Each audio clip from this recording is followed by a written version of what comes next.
This is a video that I've been thinking about making for a little while, but honestly, I'm a little bit nervous about it. I'm thinking of going to Google Photos. Well, I don't know, it feels a little bit strange to me. A little bit of background. I've worked in an Apple computer shop for 19 years. And I have a phone, I've got a watch, always had sort of fairly good computers, editing video and stuff like this. Apple's always sort of been the way, certainly as long as I've been working in an Apple shop. I like the stuff, it works. I have no trouble selling it. I like the stuff, I like the way it works. Our family uses Photos on the Mac. We use the iCloud, it gets backed up to the iCloud. Every day I say to people, oh, if your house burns down, what are you going to do? What if you've got a backup hard drive? What if that all goes in the fire? Well, it's gone, isn't it? The iCloud's the way to stop that. The iCloud is a good answer. The iCloud is a better backup than a little local hard drive that you've got stored here. The iCloud it's not going to burn down. It's not magical. I say to my auntie, it's a warehouse in Arizona and also somewhere in Europe and somewhere in Africa and somewhere else in the United States and probably somewhere in Australia or something like that. It's multiplied several times over. If one whole factory of computer, if one whole building of backup hard drives and connected computers burnt down, they've got it mirrored several times over. It's not going to be lost like a hard drive might be lost. Yeah, I think it's more secure. That way I think it's safer for your stuff. And Google Photos is the same, I assume. Never really looked into it. So why am I uneasy about it? I've always preached that Apple are upfront about their business model.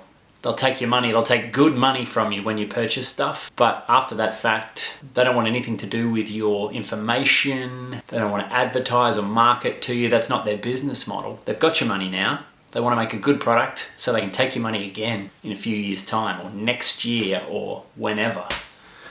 But I guess things have changed a little bit, and that's not to say that this is a bad thing, it's the way things are. These days, Apple want to take $1,200 for a phone, or $1,500 for a phone, or $2,000 for a phone, and then hit you for $5 a month, or $10 a month, or more for in services revenue. That's the new business model. You know, they talk about it at their shareholder meetings. Oh, services are up. That's fine. It's all good. I'm in a time of life now where we can't afford to just keep shelling out every single month, and things are getting a little bit harder. So I'm considering the whole Google Photos thing. Just trim the fat a little bit. For many years, our whole family photo library, as I said, has been in the iCloud. If I told you you could save your family photos for about $15 a year, would you sign up for it? Cool. Press go here. That's what I do with people with the iCloud all the time, and I think it's the right move. I think Google Photos is going to be more complicated for us. It's not directly integrated into the iPhone operating system. It doesn't mean it's going to be bad, but it's not the right solution for most people. At work, I'm still going to push people to the iCloud. I think that's the right thing. But personally, I don't know. Free 5 gig, 50 gig for $1.49 a month. The next step, which we've been on for some time, is $4.49 a month, Australian dollars, for up to 200 gig. And we are bashing into that wall right now. My hand is off screen. My hand is off screen. We're hitting that 200 gig threshold. If we cross over that, it's going to cost $14.50 a month, and I'm not sure that we're ready to do something about that. Next week, Apple have got their Worldwide Developers Conference, and maybe they'll announce different storage tiers. Maybe they'll say, you know what, for $4.49 a month, we're going to give you 500 gig, or we're going to give you 300 gig or something. This would be enough for me to probably keep paying the $4.50 a month to stick with Apple, knowing that our data is safe and in the hands of someone who couldn't care less what is in their backups. They're not trying to analyze it and use it for marketing and things. Not that I don't have a tinfoil hat. I don't really care about that sort of stuff. Just given the option whether to be with a company that does marketing and advertising and trying to make money out of my data versus a company that doesn't, I'll stick with the company that doesn't. And $4.49 a month, that was a price I was willing to pay and have been willing to pay for many years. But $15 a month, I don't know, it just seems like a lot more. And so I thought I would document the process of us as a family moving our precious images Why do we care about our family photos?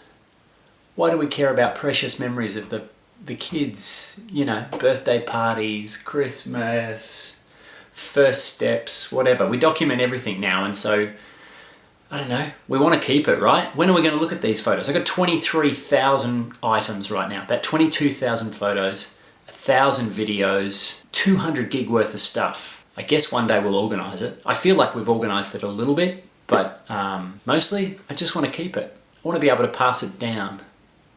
I feel like I'm part of the generation where the analog camera setup was on its way out, but digital wasn't there yet. Analog was expensive to print the film and all of this sort of thing. We really didn't take that many photos. And then digital came out, and they just got better and better over the years. But most of my sort of late teens, early 20s, even up to almost the time where I'm 30, up to a decent iPhone camera, we have this sort of void where we don't have many photos at all. And that's not relevant here, but it's not relevant here. These photos are important. I'm going to do something with them one day, and maybe Google storage here is the way to go in the short term. I don't want to feel constrained by how many photos we're actually taking and keeping. I don't want to shoot 10 at a time. Like, there's no value in that.